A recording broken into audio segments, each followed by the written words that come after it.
Haleluya. Shimwa.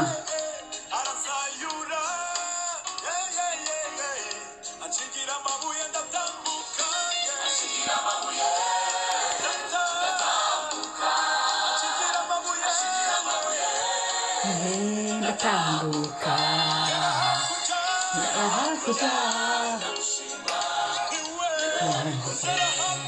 Yahakurya ndamushima niwe wabikoze.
Ashingira amabuye atambuka ndahakurya ndamushima wabikoze. Ndahakurya ndamushima niwe wabikoze.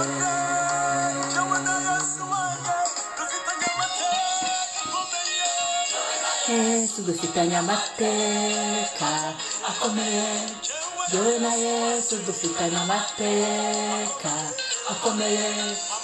Amateka y'urugendo rurerure nane nawe. Yo Yesu we, Yesu, Yesu. Haleluya.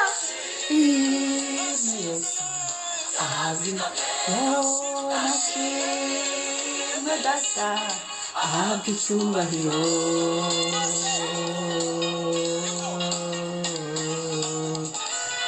Haleluya. Shimwa Yesu, shimwa, shimwa urakomeye, shimwa Kristo, shimwa mwami w'abami, ibyo ukora ni byiza mwami. Shimwa, shimwa, shimwa, shimwa nyiribihe. Dufitanye amateka Yesu. Ye baba we, Mana twagendanye, Mana wambashishije, Mana wagendanye n'abantu bawe. Abantu bari hano nabo harabo wagendanye nabo.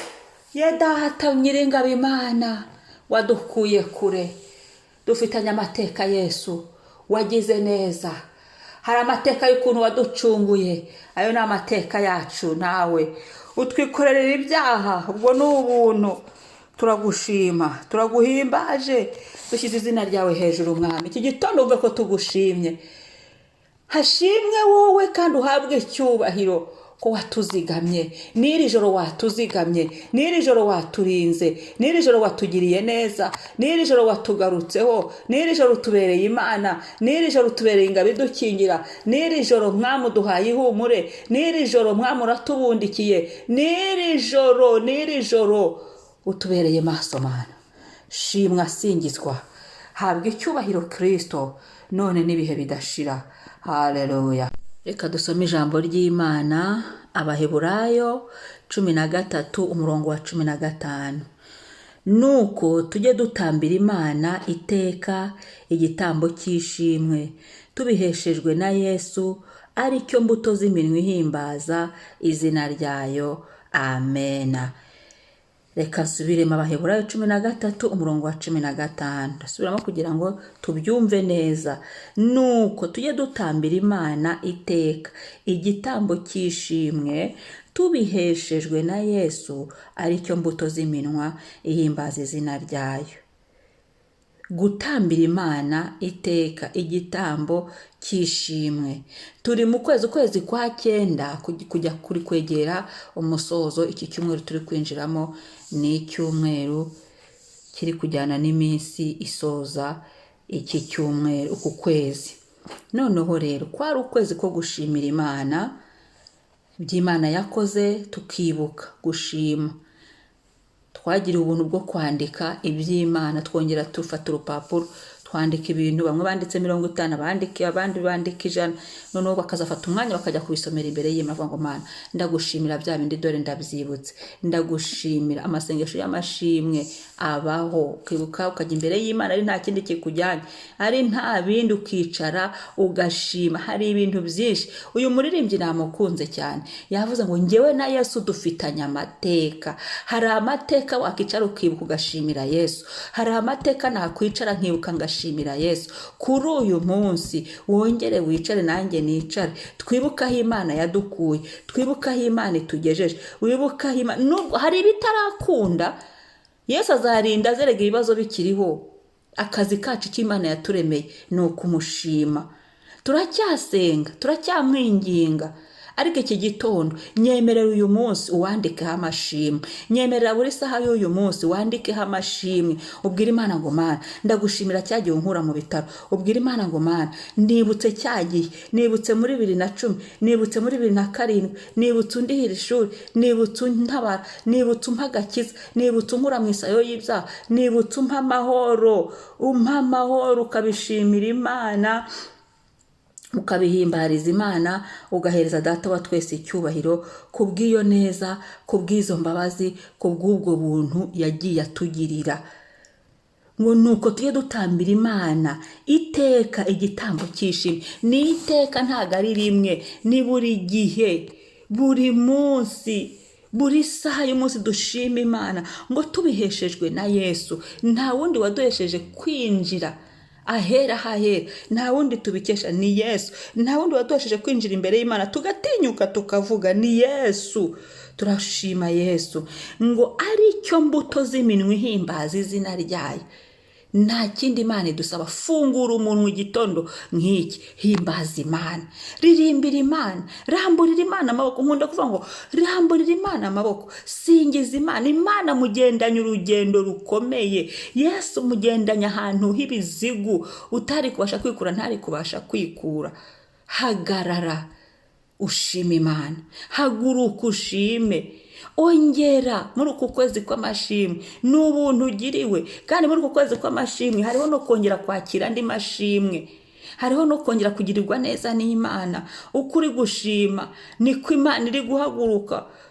Haleluya. Ukuri gushima ibya mbere niko Imana ibona ko tutaringaye, ahubwo ikavuga ati abana banjye baranshima, tuributse. Suko kandi tutari twarabishimye, ahubwo ntituzabyibagirwa ko Yesu ari umutabazi wacu, ko Yesu ari umuhoza, ko Yesu ari umukiza, ko Yesu ari umufasha, ko Yesu ari ingabo idukingira mu byago no mu makuba, ko Yesu yaduhagazeho, ko Yesu yaturinze kumwara, ko Yesu yasohoza amasezerano, ko Yesu yaturinze guseba mu bantu hafi na kure. Yesu araturinda, turinda igisebo. Ibyo bintu ni ibintu byo gushimira Imana. Yesu yakijije imanza, abo Yesu yatabaye byari bibashobeye. Muhaguruke mushima Imana. uyu munsi fungura umunwa ushima Imana, haguruka, ibuka ongera wandike inzandiko z'amashimwe. Wigeze kwandika inzandiko z'ibyifuzo, zimwe uzijyana mu bantu ngo bagufashe gusenga, izindi uzijyana mu butayu ngo usenge, izindi uzijyana mu byumba by'amasengesho, izindi uzishyira muri Bibiliya, izindi urazisegura, izindi uzishyira ahantu. None niyihe mpamvu ko Imana yakoze ibyo bintu? Niyihe mpamvu yatuma ubu ngubu noneho utandikira urwandiko rw'amashimwe ati Uwiteka Imana yanjye ndagushimira, kuri Yesu wamfiriye ndagushimira? Ko dufata umwanya twandika ibibazo byifuzo, ubwo tutafata umwanya ngo twandike amashimwe. None nako twandika imbere y'Imana ibitabo by'amashimwe gusa, apana kwandika ibitabo by'ibibazo, ibitabo byo gusaba, ibitabo byo byo kwinginga, ibitabo byo kwibutsa Imana. Oya, uyu munsi twandikire Yesu amashimwe. Uyu munsi twongere tubwire Imana ngo Mana turagushimira, nahagaze imbere yawe nkwandikira iki n'iki, nahagaze imbere nsaba bene data ngo bamfashe gusenga, nahagaze imbere yawe nkubwira ibi n'ibi, ngusaba, nkwinginga, ngutabaza. Ariko uyu munsi Yesu ntacyo ndi bugusabe, ahubwo ndagushima. Ntacyo ndi bukubwire kindi cy'ikibazo, nahubwo narinzanye umutima ushima. Narinje kubaka igicaniro cy'amashimwe, narinje kubaka igicaniro cya haleluya cyo kuguhimbaza, narinje kubaka igicaniro cy'indirimbo, cy'ibihimbano by'umwuka biguhimbaza Yesu. Ukibuka amateka ufitanye na so Imana Data, ukibuka amateka ufitanye n'umukiza Yesu umwami. Haleluya. Ndagira ngo usubize amaso inyuma, nanjye nsubize amaso inyuma. Hari ibintu byinshi Yesu yakoze, hari amateka ufitanye na Yesu, hari ahantu ugendanye na Yesu, hari n'ahandi rega mu gikomeza kugendana, tugikomeza kugendana. Ariko icyambere nitubanze dushime, icyambere nitubanze dusubize amaso inyuma, dushime Imana. Aha mu Baheburayo bavuze ngo haleluya, nuko tujye dutambira Imana iteka igitambo cy'ishimwe tubiheshejwe na Yesu, aricyo mbuto z'iminwa ihimbaza Imana. Koko turutwe n'inyoni, inyoni zizinduka kare kare zishime, twebwe se twazindutse tugashima. Isaha yacu buri munsi se wayishyizeho umunsi ukajya uvuga ngo Mana uyu munsi ni wo kuza kugushima, ukicara imbere ya so, imbere ya Data wa twese, imbere ya Yesu, ukabwira umwuka ngo narinje gushima. Numfashe kuniha iminiho y'amashimwe, ukabwira umwuka ngo narinje guhimbaza Data. Ndimfasha ibi bintu bimbwirire Data, mfasha ubinihemo iminiho, ubwire Data ngo Data ndagushimira, nibutse ibi nkuramburiye amaboko. Imana ishimwe, Imana ihabwe icyubahiro. Reka twandike ibitabo by'amashimwe, tubijyane imbere y'Imana, tubihasomere, dusingize Imana. Reka twandike ibitabo by'indirimbo zo gushima, twandike indirimbo z'amaganya, bihagarare. Uyu munsi dushima Imana. Nagira ikintu usaba Imana uyu munsi, ahubwo uvuge ngo Data narinzanye amashimwe, narinje kuguhimbaza, narinje kugushima. Imana ishimwe, Data wa twese ahabwe icyubahiro. Nakubwira ngo kuri busenge wubake nawe igicaniro, igitambo, wubake nawe igicaniro, wubake kandi n'igitambiro cy'amashimwe gusa. Kristo yubahwe, izina ry'Uwiteka rihimbazwe. Shalom shalom. Mwari kumwe na Mama Ebenezer kuri mikoro. Umunsi mwiza. Gukora subscribe na share.